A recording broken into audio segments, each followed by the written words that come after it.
Hindi po. Saan ka na? Di ba po, sabi niyo ayaw niya rin ako nahihirapan? Oo naman. Nahihirapan po kasi ako pag hindi natin kasama si Daddy.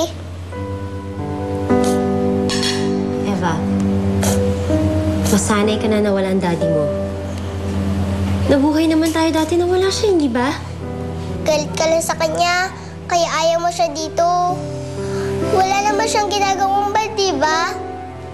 Sabi mo, dapat marunong mag-forgive. Pag nag-sorry na, bakit hindi niya ma-forgive si Daddy? Bakit ayaw niyo ko babayagan na makasama siya?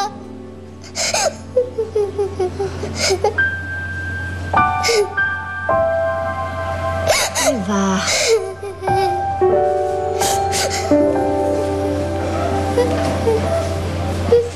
Eva, anak! Bumalik ka dito! Eva!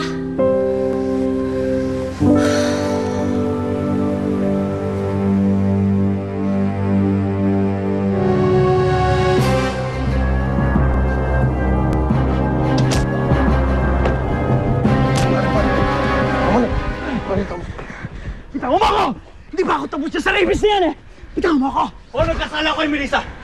Pero pinagsisisiyo ko rin yung Roberto. Ngayon wala na ako hinanggat kundi mapatawad niya ako. Kaya pwede ba tigilan mo na kami mag-asawa? Gago ka ba? O sa tingin mo ako yung gago? Ha? Kami ang para sa isa't isa. Ikaw ang kontrabida sa buhay namin. Kundi dahil sa'yo hindi kami magkakahiwalay. Kaya uulitin ko. Ipinahiram ko lang sa'yo si Melissa.